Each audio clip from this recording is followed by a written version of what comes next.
আজকে আমি আপনাদের সাদা পলাশ, আপনারা লাল পলাশ দেখেছেন, আমি আপনাদের সাদা পলাশ দেখানোর চেষ্টা করছি।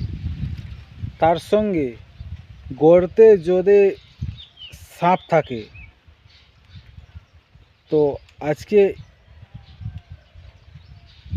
ইঁদুর লতা আপনাদের দেখাবো। সেই ইঁদুর লতা যদি আপনারা সাপ যে গর্তে আছে সেই গর্তে আপনারা যদি সেটিকে পুড়িয়ে ধুঁকো করেন, তাহলে আপনাদের বাড়িতে জীবনে সাপ থাকবে না। তো প্রথমে আমি যে সাদা যে পলাশ, সে সাদা পলাশের যে গাছ, সেই গাছ দেখানোর চেষ্টা করছি। যদি পাই তাহলে বলে রাখি যে সাদা পলাশের যে যে ছাল এইভাবে দেখুন, এই যে গাছ, এই গাছে যে ছাল,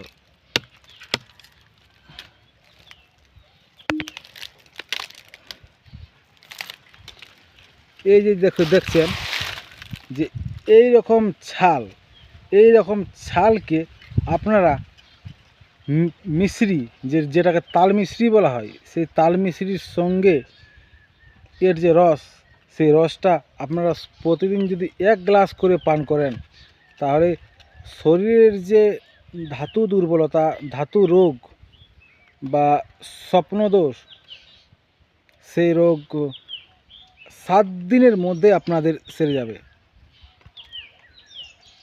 সাদা পলাশ, সেই পলাশের কিন্তু রঙটাও সাদা হয়, আর যে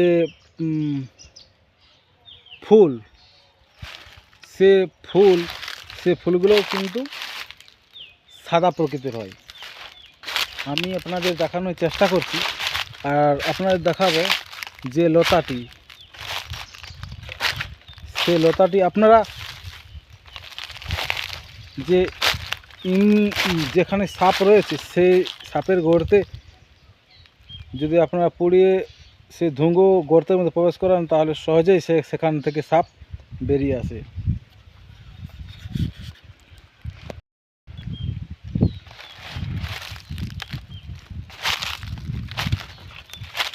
এখানে অনেক প্রকারের জুড়িগুটির গাছ রয়েছে, তার মধ্যে আমি আপনাদের সাদা পলাশ দেখানোর চেষ্টা করছি।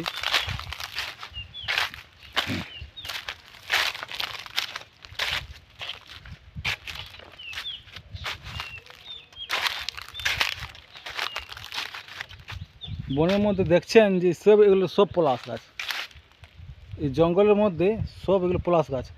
এই পলাশ গাছের দেখুন, এগুলো সব সাদা, এগুলো সব লাল পলাশ, কিন্তু সাদা পলাশ দেখানোর আমি চেষ্টা করছি।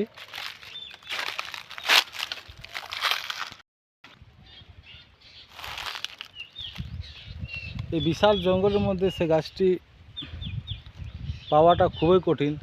তাহলেও বলে রাখি যে অনেক চেষ্টার পরেও আমি গাছটি সাদা যে পলাশ, সেই সাদা পলাশটি খুঁজে বের করতে পারিনি।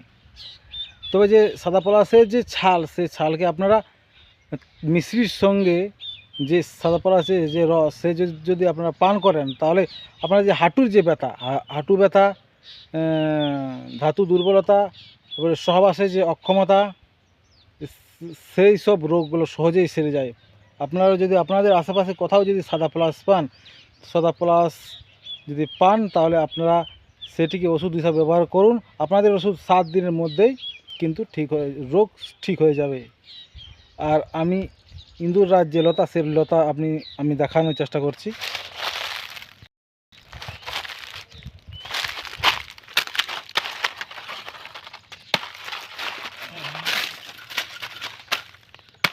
এই দেখুন,